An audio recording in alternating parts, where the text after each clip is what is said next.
kan ini Kak, kita sudah bahas tadi bahwasanya ada arah pramuka di perguruan tinggi itu sendiri. Nah, pastinya Kak ini tidak lepas dari kebijakan. Nah, di perguruan tinggi itu dibentuk yang namanya Majelis Pembimbing Gugus Depan. Nah, yang itu diketuai sendiri langsung oleh rektor. Kemudian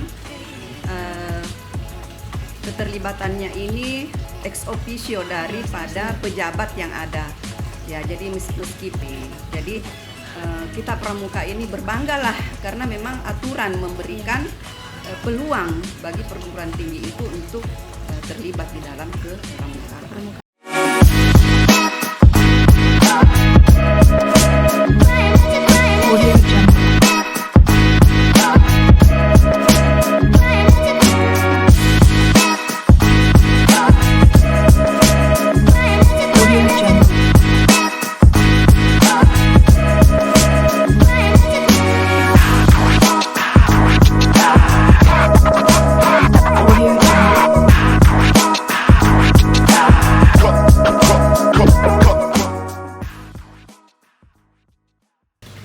Ya itu tadi karena di pramuka itu tidak boleh berhenti, ya tidak boleh berhenti di satuan-satuan tertentu.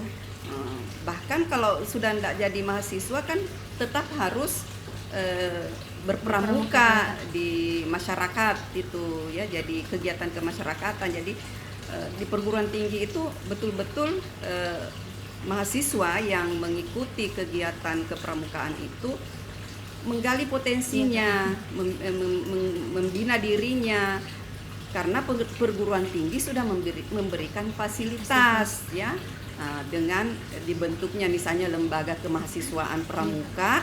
Wah, itu satu peluang besar bagi mahasiswa untuk memanfaatkan wadah ini agar tidak tersia-siakan, dan waktunya juga mahasiswa itu tidak hanya sekedar kuliah, pulang ke kampus, kerja tugas, pergi lagi. Tidak ada kegiatan-kegiatan yang bisa mengembangkan diri dan kegiatan sosialnya.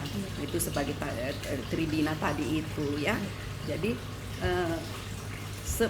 kita himbaulah kepada mahasiswa-mahasiswa ini memanfaatkan lembaga-lembaga kemahasiswaan tersebut. Nah, kalau nanti kita sudah keluar terus terjun di lapangan, ya memang pramuka itu seumur hidup lah, ya lifelong education. Jadi dimasukkan di situ bahwa belajarlah seumur hidup. Ya. Jadi itu tadi terkait mengapa sih harus berpramuka di perguruan tinggi. Nah ini juga tidak menutup kemungkinan bahwasanya di pramuka itu kita awet muda ya Kak. Karena orang umur 90 tahun masih kita panggil kakak juga, dan beliau memanggil kita kakak juga Kak. Betul. Itu secara panggilannya, tapi kalau memang di pramuka itu kan diselingi dengan tawa, gembira, menyanyi ya, bahkan itu kan membuat kita berjiwa muda, senang ya, membuat happy, dan akhirnya tidak mudah sakit ya, tidak mudah sakit karena hatinya selalu senang gitu. Nah itulah tadi beberapa pembahasan kita untuk kali ini terkait eksistensi dari pramuka itu sendiri di perguruan tinggi. Nah mungkin ada Kak pesan Kakak untuk kami ini Kak yang masih di bangku perkuliahan dan mungkin bisa menginspirasi, bisa seperti Kakak lah Kak. Ya, yang mungkin apa yang saya lakukan selama ini itu berproses secara alami dari saya ya. Jadi kegiatan pramuka itu kami geluti dulu ya sejak saya nanti kayaknya di SMA ya. Kemudian masuk di perguruan tinggi, saya memilih pramuka juga sebagai ekskul saya. Saya berproses di situ, kemudian ya bisa mencapai jenjang ini jadi dosen itu berkat kegiatan-kegiatan di pramuka yang memberi menanamkan sikap disiplin, kemudian keteguhan hati, keikhlasan, kesungguhan bahwa kalau apapun yang kita lakukan, yang kita kerjakan, dilakukan secara sungguh-sungguh, ya. Ya, jadi misalnya menyelesaikan suatu pekerjaan, jangan sampai tidak selesai. Jadi itu selalu yang ada di dalam diri kita. Misalnya kalian kan masih jenjang S1, ya. Itu jangan ada di kamus kita bahwa kita akan berhenti sebelum mencapai atau sebelum selesai. Nah, begitu pula selanjutnya masih ada peluang. Ya, masih ada peluang misalnya untuk lanjut lagi S2. Kita berusaha lagi. Ya, kalau kita berprestasi, kita dapat beasiswa. Jadi bukan hanya bilang orang yang kaya, yang mampu, yang bisa lanjut S2, S3. Kalau kita berprestasi kan pemerintah, jadi manfaatkanlah semua fasilitas yang diberikan pemerintah sampai kalian di S3.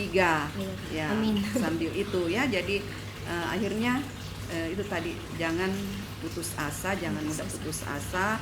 Ibu juga dulu kan selain kegiatan-kegiatan organisasi ya, jadi kami juga di organisasi itu juga sebetulnya sangat saya bersyukur sekali ya bisa ikut-ikut begitu, karena disitulah saya bisa belajar bagaimana bisa mengemukakan pendapat yang tadinya ada kan berbicara saja susah, ya, dengan terbiasa mengemukakan pendapat di forum, akhirnya jadi terbiasa dan mampu berbicara dengan baik, ya. Nah, selain itu asah terus diri, ya, asah terus dirinya. Mungkin kalau saya banyak hal yang saya sudah tidak bisa ikuti saat sekarang ini, tapi kalian di era milenial ini, ya, apalagi dengan penguasaan bahasa Inggrisnya itu harus terus. Jadi intinya tekun saja menghadapi semua pekerjaan yang sedang dihadapi, dan yang paling saya rasa berkesan itu adalah tekun, sabar, kemudian jangan mudah putus asa. Gitu. Jangan mudah putus asa. Jadi kalau ada tantangan sedikit, mungkin kita bisa mundur untuk menenangkan diri, tapi setelah menemukan solusinya, itu harus kalian kembalikan bahwa saya harus berhasil. Gitu. Saya harus berhasil, itu saja, saya harus berhasil. Gitu. Saya kira itu dari saya, mudah-mudahan bisa menginspirasi. Amin. Ya, jadi alhamdulillah kita sudah sampai di penghujung acara ya Kak. Tadi beberapa pembahasan sudah kita bahas, dan semoga apa tujuan kami mengadakan ini bisa sampai kepada kakak yang telah menyaksikannya. Nah, ini juga ada tadi pesan dari kakak bahwasanya dalam berjuang itu kita jangan putus asa, kita harus menuntaskan suatu hal yang kita kerjakan, kemudian pastinya kita harus menekuni, dan ketika pun kita harus mundur, kita harus menenangkan diri, kemudian kita lanjutkan lagi untuk menggapai apa yang kita harapkan. Terima kasih ya Kak Prof atas waktunya sore ini. Semoga kedepannya kita masih bisa ketemu lagi Kak untuk bincang-bincang terkait fenomena lain Kak. Insyaallah. Ya. Jadi itu dari kami. Mungkin ada quote satu kata ya Kak untuk kita semua. Sekali pramuka selamanya mengabdi. Jadi assalamualaikum warahmatullahi wabarakatuh dan salam pramuka.